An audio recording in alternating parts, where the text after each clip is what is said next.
Hello दोस्तों, कैसे हैं आप लोग। आशा करता हूँ आप लोग अच्छे ही होंगे। दोस्तों, आज हम जानेंगे कि क्या भारत को यूएनएससी का परमानेंट मेंबरशिप मिलना चाहिए।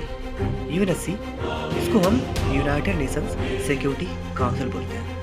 दोस्तों, इसमें 5 परमानेंट मेंबर्स हैं, जैसे यूएस, यूके, फ्रांस, रसिया, चाइना और ये सभी मेंबर्स को हम P5 कंट्रीज के नाम से जानते हैं और इनको वीटो पावर्स भी मिला हुआ है।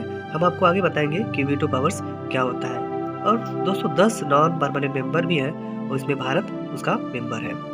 अगर बात करें कि भारत को यूएनएससी का परमानेंट मेंबरशिप मिलना चाहिए तो इसके लिए कुछ पॉइंट्स हैं कि जैसे UNSC international peace and stability के प्रमुख संस्थानों में से एक है और भारत अपने आज़ादी के साल से ही इंटरनेशनल पीस और स्टेबिलिटी के प्रतिबद्ध है। भारत ने इंटरनेशनल पीस और स्टेबिलिटी में काफ़ी योगदान भी दिया है। भारत का आर्टिकल 51 जो कि वसुधैव कुटुंबकम की बात करता है, इंटरनेशनल पीस सिक्योरिटी को प्रमोट करने की बात करता है। और हमारे पूर्व पीएम श्री जवाहरलाल नेहरू जी के द्वारा जो नाम का शुरुआत भी हुआ वो काफ़ी महत्वपूर्ण कदम है। भारत लोकतांत्रिकरण डेमोक्रेटाइजेशन का समर्थन करता है और यूएन स्वयं राष्ट्र की समानता के इर्द गिर्द ही बनाया गया है। तो दोस्तों, ये तो हो गए कुछ पॉइंट्स। दोस्तों, हम बताएंगे आपको कि भारत के क्या दावे हैं, क्या भारत क्या दावा करता है कि क्या क्या पॉइंट्स है कि जिसके थ्रू वह यूएनएससी का उसको मेंबर होना चाहिए।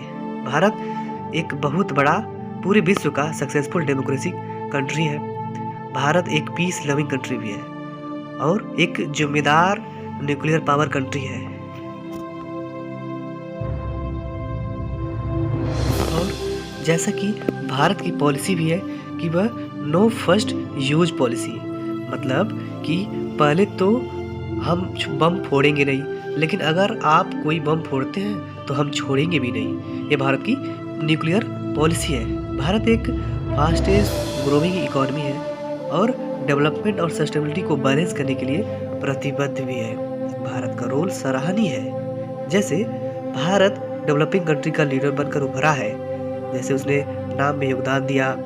कोरियन क्राइसिस और सुएज कनाल क्राइसिस में भी उसने योगदान दिया, उनके कॉन्फ्लिक्ट को रिजॉल्व कराया। भारत का एक बहुत बड़ा एक्सपीरियंस रहा है यूएन सिक्योरिटी काउंसिल के साथ काम करने का।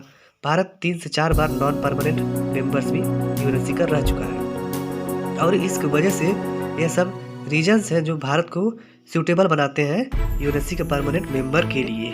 कुछ कंट्रीज़ की आलोचना करते हैं कि नहीं, भारत को परमानेंट सीट नहीं मिलने चाहिए।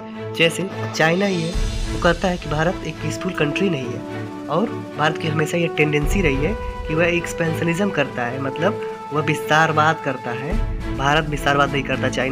चाइना तुम खुद विस्तारवाद की नीति पे चलते हो। तुमने हमारा अक्साई चीन लिया और तुम बोलते हो कि वहाँ अरुणाचल का जो कुछ पार्ट है वो भी तुम्हारा ही है, तो तुम विस्तारवाद की नीति पे चलते हो। भारत नहीं चलता है।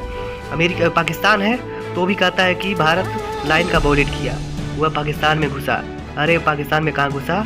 ये हमारा आर्गूमेंट है कि हमने वार की शुरुआत नहीं की और हमने 1971 में वार जब जीता तो चाहे होते तो बांग्लादेश को भी ले सकते थे, बट हमने वैसा नहीं किया क्योंकि हम इंटरनेशनल पीस और स्टेबिलिटी को बढ़ावा देते हैं।